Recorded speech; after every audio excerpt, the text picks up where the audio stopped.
My name is Rebecca Chen and I'm 34 years old. The day my brother Marcus humiliated me at his wedding was supposed to be a celebration of love and family. Instead, it became the day I finally showed my family exactly who they'd been underestimating for the past decade. But before I tell you how I shut down my brother's $180,000 wedding reception in front of 127 witnesses, you need to understand the pattern of behavior that led to that moment. I arrived at the Riverside Country Club at 2:47 p.m. on a perfect Saturday afternoon in June. The venue looked stunning. Manicured lawns, white tent pavilions, flower arrangements that probably cost more than most people's monthly rent. I'd chosen this location carefully 8 months ago when I purchased it, knowing Marcus had been obsessing over having his wedding here since he got engaged. The irony of what was about to unfold wasn't lost on me. I pulled up to the front entrance in my modest Honda Civic, watching as valets rushed to open doors for BMWs and Mercedes. When I stepped out, a valet approached me with a polite smile. "Welcome to Riverside Country Club. Are you here for the Marcus Chen wedding?" "Yes, I'm his sister," I said, handing him my keys. He took them, but before I could walk toward the entrance, my mother appeared at the top of the stairs. She was wearing a champagne-colored dress that probably cost $3,000, her hair perfectly styled, diamonds glinting at her throat. The moment she saw me, her expression shifted from elegant hostess to cold dismissal. "Rebecca," she said, descending the stairs with calculated grace. "You're here. Not, 'I'm so glad you came,' or 'you look lovely.' Just the acknowledgement of my presence, delivered with the emotional warmth of a parking ticket. Of course I'm here, Mom. It's Marcus's wedding." She looked me up and down, taking in my simple navy dress. Elegant but not flashy, appropriate but not expensive. I saw the judgment flicker across her face. "The service entrance is around the back," she said, loud enough that several arriving guests turned to look. "Family uses the front entrance. You're not really family." The words hung in the air like a slap. I counted 127 guests within hearing distance. Some already inside the lobby, others arriving, a few standing on the terrace with cocktails. All of them had heard. Some looked away uncomfortably. Others stared with undisguised curiosity. A few whispered to each other. My mother adjusted her dress with deliberate precision, as if she'd just handled an unpleasant but necessary task. "Marcus has a seating chart. You'll be at table 18 near the back. Please use the service entrance so you don't disrupt the other guests." Before I could respond, my brother Marcus appeared with his phone out, already filming. He was wearing a custom tuxedo, his hair styled perfectly, his smile wide and cruel. "This is perfect," he said, capturing the moment. "Hey everyone, say hi to my sister who can't even afford to dress properly for my wedding." He filmed me standing there, then panned to show the service entrance sign with an arrow pointing around the building. Within minutes, I saw him typing on his phone. The post went up on Instagram before I'd even moved. A video of me standing awkwardly at the front entrance with the caption, "Know your place" face with tears of joy, #family hierarchy, #wedding day, #not all heroes wear capes. I took a deep breath and smiled. "Of course, Mom. I'll use the service entrance. Congratulations, Marcus." I walked around the building, passing the kitchen delivery area, the staff parking lot, and finally reaching a plain metal door with a small sign that read, "Service entrance, staff only." A young woman in catering uniform held it open for me, looking embarrassed. "I'm so sorry about this," she whispered. "I heard what happened out front." "It's okay," I told her. "I'm exactly where I'm supposed to be." She led me through the industrial kitchen, past stainless steel prep stations and staff changing rooms, finally emerging into the main reception hall through a door marked "Staff Access." I could see the elegant ballroom from this angle. Crystal chandeliers, floor-to-ceiling windows overlooking the golf course, tables dressed in ivory linens with elaborate centerpieces of roses and hydrangeas. Table 18 was indeed in the back corner, partially hidden behind a support column, with a view of exactly nothing except the exit signs and the kitchen door. My place card read simply Rebecca, while every other card on nearby tables included last names and titles: Dr. Thompson, Judge Martinez, Senator Wong's family. But I sat down, folded my hands and waited. Because I'd been waiting for this moment for 8 months, ever since I'd quietly purchased Riverside Country Club for $2.3 million in cash. If you're genuinely enjoying this story, I'd really appreciate it if you could hit that like button. But only if you're actually finding it interesting. No pressure at all. Let me take you back 3 years to help you understand how we got here. I need you to see the pattern, the systematic erasure of my worth that my family had perfected over decades. I grew up as the younger sibling in a family that worshipped success, but only the kind of success they could understand and show off. Marcus went to Wharton, got his MBA, and landed a position at a prestigious investment firm in Manhattan. He made $340,000 a year, drove a Porsche and lived in a penthouse in Tribeca. My parents threw parties to celebrate his promotions. They framed his business magazine features. They introduced him as our son, the investment banker. I went to a state school, graduated with a degree in computer science, and took a job at a small tech startup that no one had heard of. My starting salary was $65,000. Decent but not impressive by my family's standards. My mother told people I worked with computers, in the same tone someone might say, works at a gas station. My father stopped asking about my job after the first year, clearly bored by my explanations of back-end infrastructure and database architecture. The startup was called DataStream Solutions. I was employee number 12, brought in to rebuild their entire data pipeline.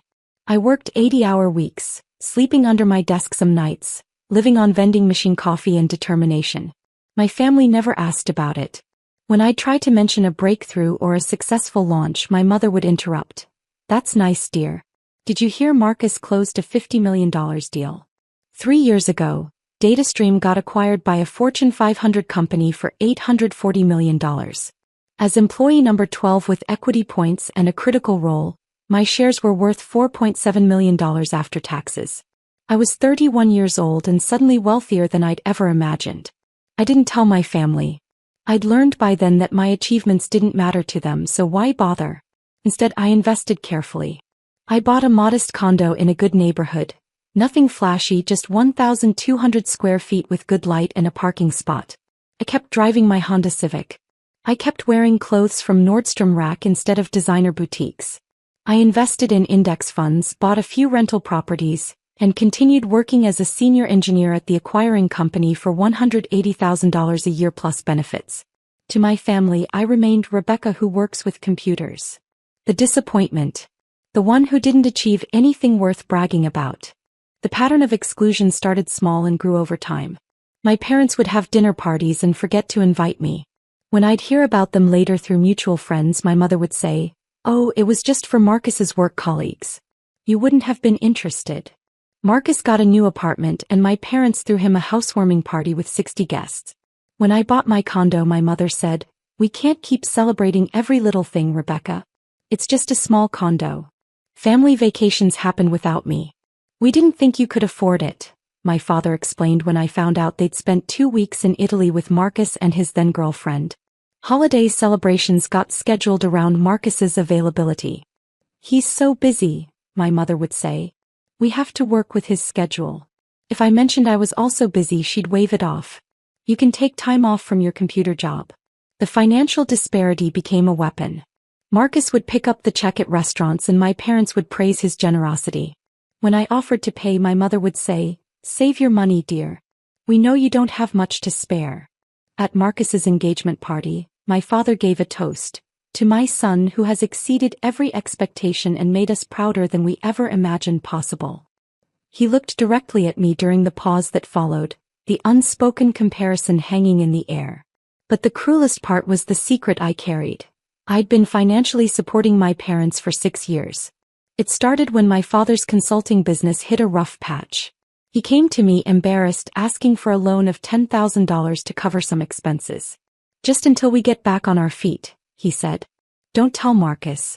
You know how he is about money." I gave him $15,000, told him not to worry about paying it back. A month later, my mother needed help with a medical bill, $8,000. Then property taxes on their house, $12,000. Then my father's car needed repairs, $6,000. It became a pattern. Every month I'd transfer money to their account. Sometimes $2,000, sometimes $5,000, sometimes more. Over 6 years I'd given them $347,000. They never thanked me. They never acknowledged it in front of Marcus. They'd call me late at night when they needed money, their voices strained with financial stress. Then the next day at family dinner, they'd praise Marcus for picking up a $200 restaurant tab. I kept track of every transfer in a spreadsheet. Date, amount, reason given, total running balance. I told myself I was helping family, being a good daughter. But deep down I knew the truth.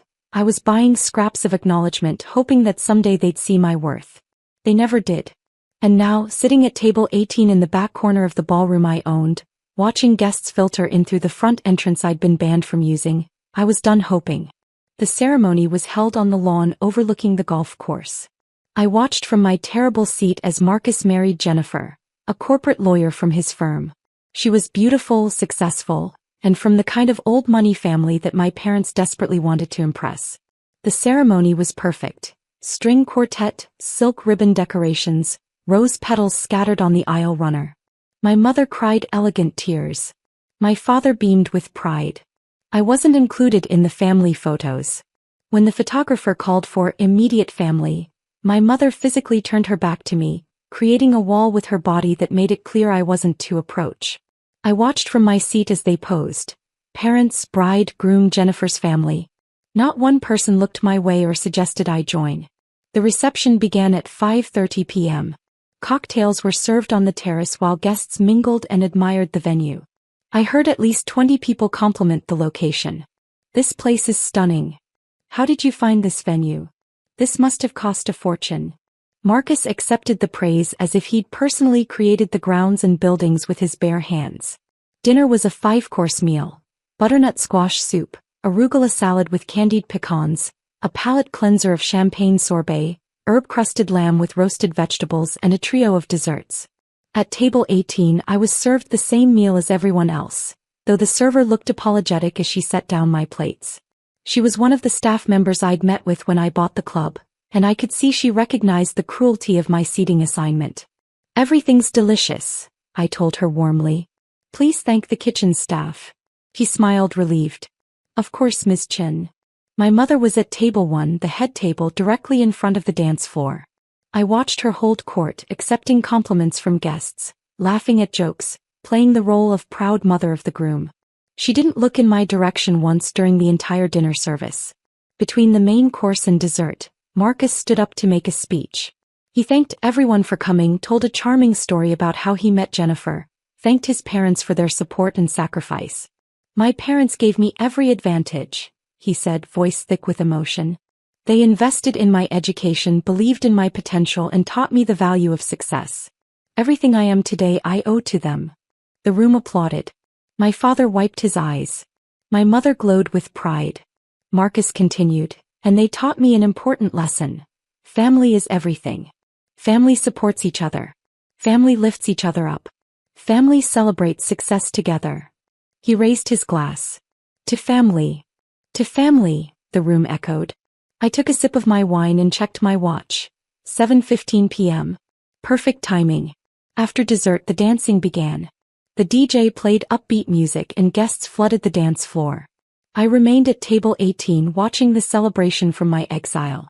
A few distant relatives stopped by to say hello, clearly uncomfortable with my isolation but not uncomfortable enough to challenge it. "You look well," they'd say. "How's work?" Then they'd drift away, relieved to return to the celebration. At 7:43 p.m., I saw my mother approach the DJ booth. She was laughing with Jennifer's mother, pointing at something on a tablet, probably the photo slideshow they'd prepared. The DJ nodded and announced a special presentation. The lights dimmed. On a large screen behind the head table a slideshow began, Marcus and Jennifer, a journey to forever. Photos from their childhoods, their college years, their early dating days, their engagement. Soft music played. Guests cooed and applauded. Then came the family photos. Marcus as a baby with my parents. Marcus's first day of school. Marcus's high school graduation. Marcus at Harvard. Marcus at his first job. Photo after photo of Marcus with my parents. Marcus achieving milestones, Marcus being celebrated. Not a single photo included me. Not one. In photos where I knew I'd been present, family vacations, holiday dinners, birthday parties, I'd been cropped out or the photo had been chosen from an angle that excluded me entirely. It was a historical revision, a visual statement. This family consists of 3 people and I am not one of them. Drop a comment and let me know where you're watching from. I love hearing from people who've dealt with difficult family dynamics. The slideshow ended to enthusiastic applause. My mother dabbed at her eyes with a handkerchief. Marcus hugged his parents, then hugged Jennifer's parents. The DJ announced it was time for the parent dances. First dance with the mothers, then the fathers. While Marcus danced with my mother, I stood up and walked quietly toward the venue manager's office. I timed this perfectly. The celebration was in full swing. Everyone was distracted and emotional and no one would notice my absence. David Morrison, the venue manager, was exactly where I'd asked him to be. In his office reviewing the evening's schedule. He looked up when I knocked. "Miss Chen, is it time?" "It's time," I said. He nodded, stood and straightened his tie. "I'll make the announcement during the father-daughter dance as you requested. Are you certain about this?" "I've never been more certain about anything in my life." "Very well." He picked up a tablet and followed me back toward the ballroom. We waited in the service hallway, watching through the staff entrance as Marcus danced with my mother, then transitioned to dancing with Jennifer's mother. The song changed. My father approached Jennifer for their dance. The father-daughter moment everyone anticipated. The music swelled. Guests circled the dance floor, phones out, capturing the moment. It was beautiful and touching and exactly the kind of memory my parents loved. Being at the center of someone else's important moment, basking in reflected glory. David cleared his throat, checked his tablet once more and then walked onto the dance floor. He moved with quiet authority, his presence professional but firm. He approached my father and Jennifer mid-dance. "Excuse me," David said, his voice polite but clear enough to carry. "I apologize for the interruption." The music didn't stop immediately, so David gestured to the DJ who faded the song. The sudden silence was jarring. All 127 guests turned to look. My father, confused and annoyed, stopped dancing. "What's the meaning of this?" he demanded. "This is my son's wedding." David maintained his professional composure. "Sir, I'm David Morrison, the venue manager here at Riverside Country Club. I need to speak with you regarding this evening's event." My mother had pushed through the crowd now, her face tight with anger. "This is highly inappropriate. We paid for this venue. Whatever problem you have can wait until after the reception." "Actually, ma'am, that's precisely what I need to address." David looked around the room, making eye contact with several guests. "I've been informed that there's been a significant misunderstanding about this venue and tonight's arrangements." Marcus stepped forward, his confidence radiating. He'd dealt with difficult vendors before. This was just another person who needed to be managed. "Look, Morrison, we booked this place 6 months ago. We have a contract. Whatever issue you think you have, it can be handled through proper channels. Right now you're interrupting my wedding reception." "I understand, Mr. Chen. However, I'm not here about the booking or the contract." David consulted his tablet. "I'm here because the property owner has requested that I make an announcement regarding ownership of Riverside Country Club." The room had gone completely silent. Every person was watching, many still holding up their phones, inadvertently recording what was about to happen. I could see confusion on most faces, curiosity on others. My mother's expression had shifted from anger to uncertainty. "The owner," my father said. "What does the owner have to do with anything? We're paying customers." "That's just it, sir." "You're not." David turned slowly, scanning the room until his eyes found me standing near the service entrance. He lifted his hand and gestured in my direction. "Ladies and gentlemen, I'd like to introduce you to Ms. Rebecca Chen, who purchased Riverside Country Club 8 months ago for $2.3 million. She is the owner of this property, and she has been since October of last year." You could have heard a pin drop in that ballroom. Every head turned toward me. Phones pivoted, capturing my face. I stepped out of the shadows near the service entrance and walked slowly toward the center of the room, my modest navy dress suddenly feeling like armor. My mother's face had gone completely white. My father stood frozen, his mouth slightly open. Marcus looked like someone had physically struck him. Confusion, disbelief, and dawning horror crossing his features in rapid succession. "What?" my mother whispered. That's not possible."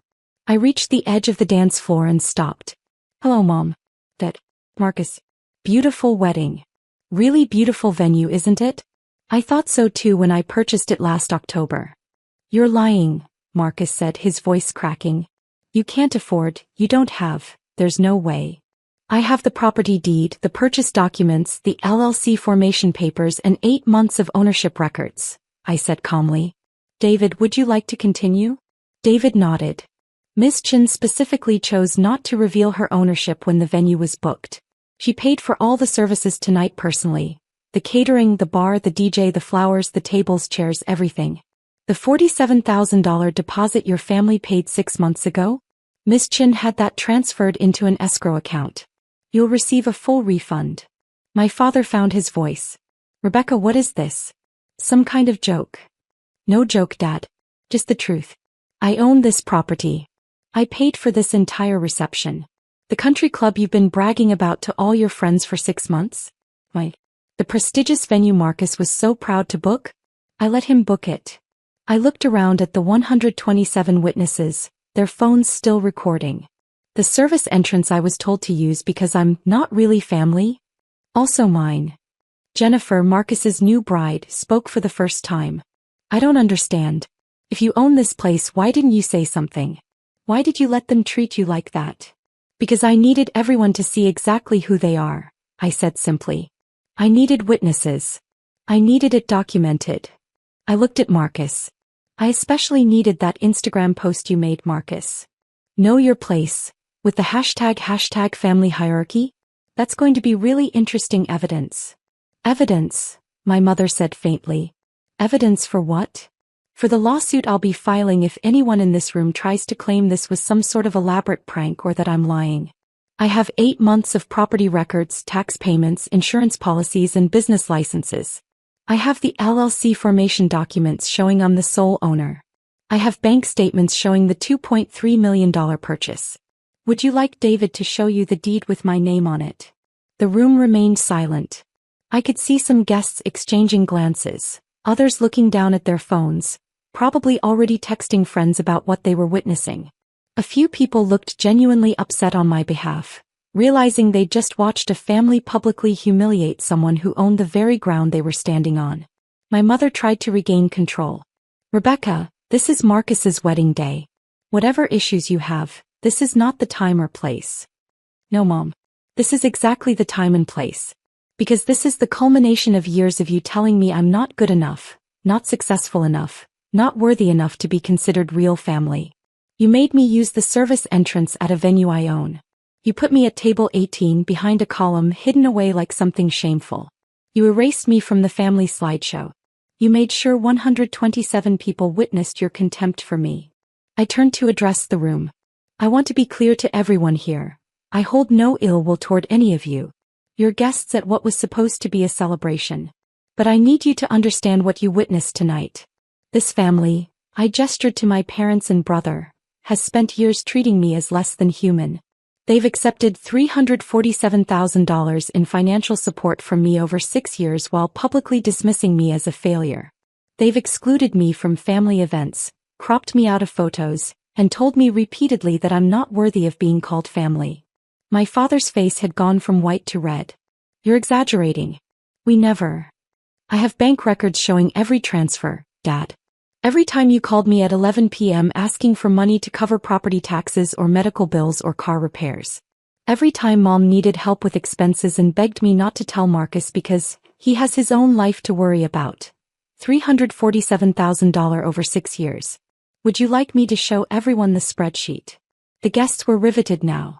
This had gone from a wedding reception to something else entirely. A public unveiling of family dysfunction that no one could look away from. I could see some people recording everything on their phones and I didn't stop them. I wanted this documented. Marcus tried a different approach. Look, Becca, if you're upset about the seating. Don't call me Becca. You lost that right when you filmed me and posted it on Instagram with, "Know your place." I pulled out my own phone and held it up. I have screenshots. I also have screenshots of the family group chat where Mom told everyone I wasn't worth including in the family vacation last summer. And the email thread where you, Marcus, told Dad that I was embarrassing and shouldn't be invited to your promotion party. Jennifer touched Marcus's arm. You said you had one sister but she lived far away and you weren't close. You said she was busy with work. He lied, I said. I live 20 minutes from him. I've tried for years to be part of this family. They just decided I wasn't worth the effort. I looked at my parents.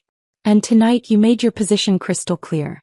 In front of 127 witnesses, you told me I'm not really family. My mother's eyes were filling with tears, but I couldn't tell if they were genuine or performative. Rebecca, please. You're making a scene. No, Mom. You made the scene when you sent me to the service entrance. You made the scene when you erased me from the slideshow. You made the scene when you seated me at the worst table in a venue I own.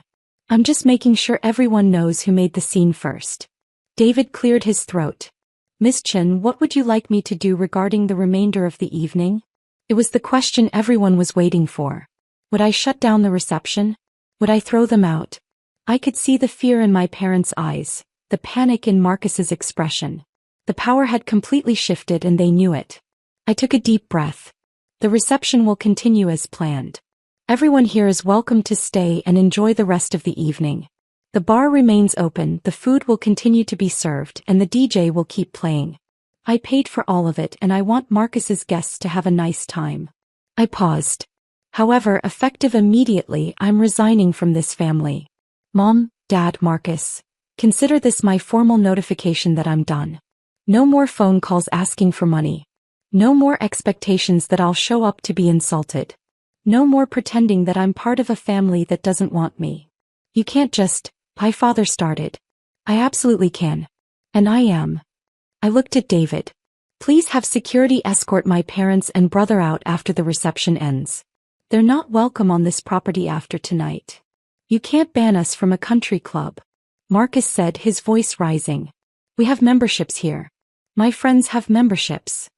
Actually, Marcus, you don't have a membership. When I purchased the property, I reviewed all the membership agreements. Our parents applied for membership 6 months ago, but the previous owner never processed it because they couldn't afford the $50,000 initiation fee. I found the paperwork in the pending files. I smiled. So no, you don't have memberships. You never did.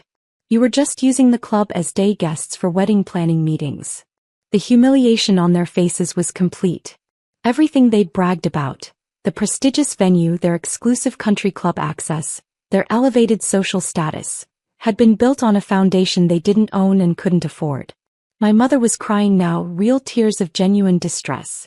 Rebecca, please. We can talk about this. We can fix this.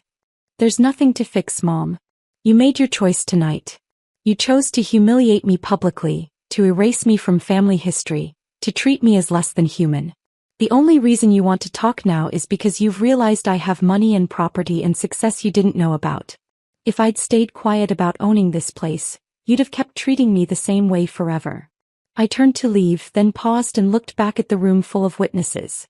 To everyone here, thank you for coming to celebrate Marcus and Jennifer. I genuinely hope you have a wonderful evening. The bar is fully stocked. The dessert bar is opening in 20 minutes. And the DJ has been instructed to take requests. Enjoy yourselves. I looked at my parents one final time. And please feel free to use the front entrance when you leave. Unlike me, you'll get that privilege.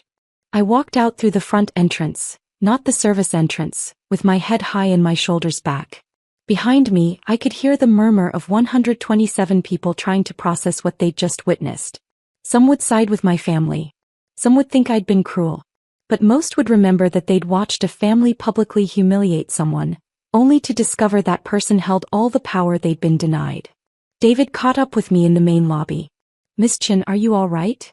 I'm perfect, David. Make sure the staff takes care of the guest. I want everyone to have a good time despite the drama. Of course. And your family. After the reception ends at midnight, please have security escort them out. Change all the access codes, update the membership records, and make sure they understand they're not welcome back. Understood. He hesitated. For what it's worth, what you did in there took tremendous courage.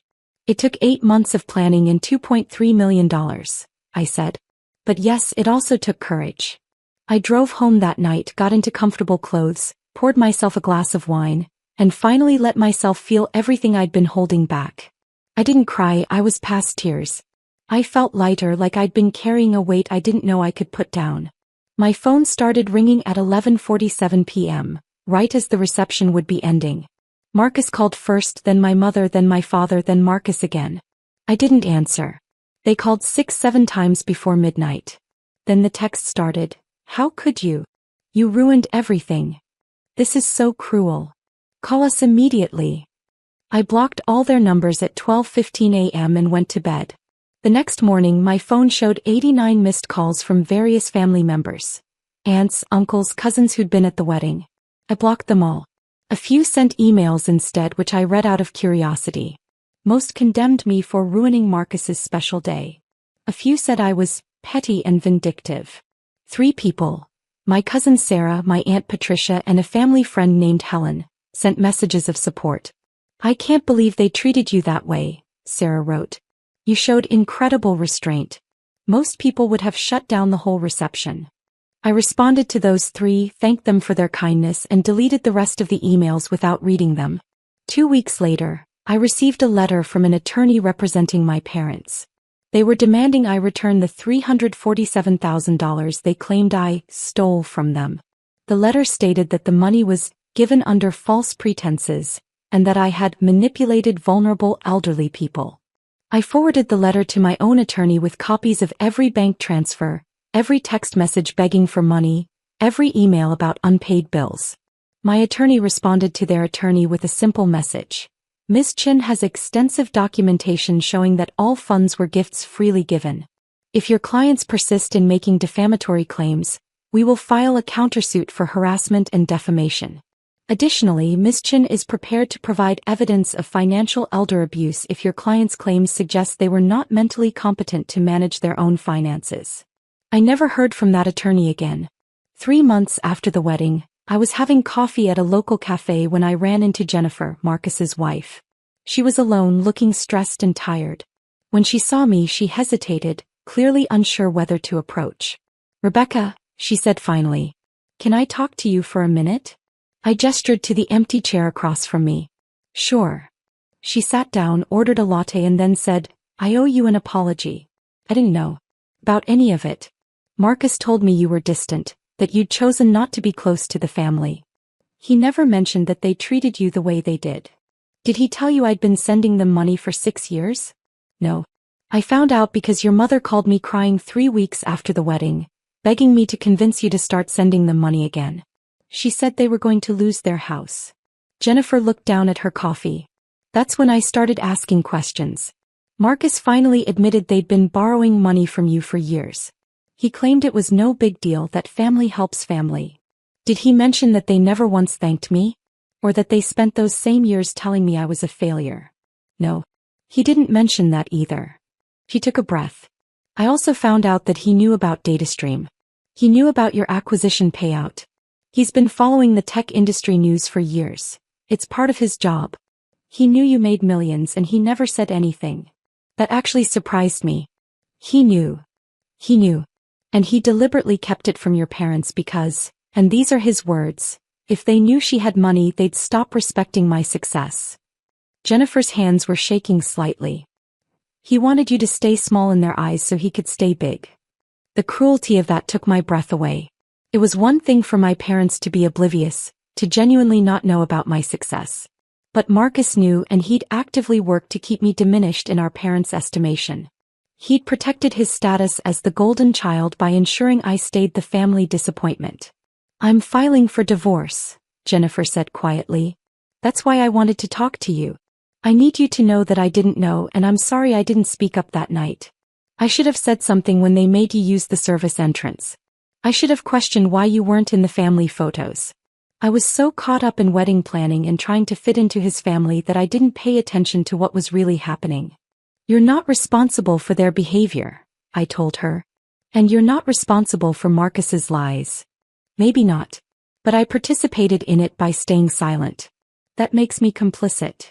She pulled out an envelope and slid it across the table. This is from the wedding. I thought you should have it.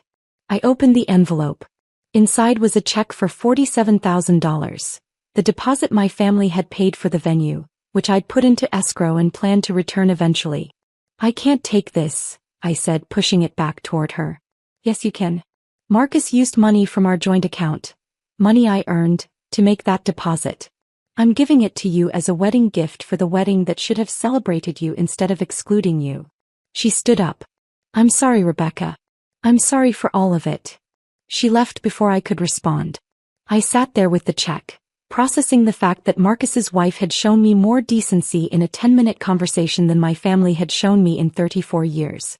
It's been 18 months since Marcus's wedding. I still own Riverside Country Club, which has become quite profitable under my management. I've used the property for charity events, hosting fundraisers for local schools and community organizations. The service entrance has been permanently closed and converted into an office suite. There's only one entrance now and everyone uses it. My parents lost their house 8 months after the wedding. Without my monthly transfers, they couldn't keep up with the mortgage payments. They had to sell and move into a small rental apartment. I heard through the grapevine that they tried to take out loans using Marcus's income as collateral, but he refused to help them. The golden child apparently only shines when it's convenient. Marcus and Jennifer's divorce was finalized 4 months ago. I heard he's dating someone new, another lawyer with the right pedigree and connections. My mother called me from a number I didn't recognize, leaving a voicemail saying they'd made mistakes and wanted to start fresh. I didn't call back. I don't miss them. That's the part that surprises me most. I genuinely don't miss being part of a family that never valued me. I've built my own family now. Sarah, my cousin who supported me, has become one of my closest friends. Aunt Patricia and I have dinner once a month. I've gotten involved in mentorship programs for young women in tech, and those relationships have become more meaningful than any biological connection I ever had. Last week I was having dinner with a group of friends, people I'd met through work and community activities, people who knew me as Rebecca the successful businesswoman and property owner, not Rebecca the family disappointment. One of them asked about my family and I realized I hadn't thought about them in weeks. "I don't talk to them anymore," I said. "They made it clear I wasn't worth their respect, so I made it clear they weren't worth my time." My friend nodded. "Good for you. Family is supposed to lift you up, not tear you down." And that's exactly right. Family, real family, celebrates your success, supports your dreams, and treats you with basic human dignity. Anything less than that isn't family.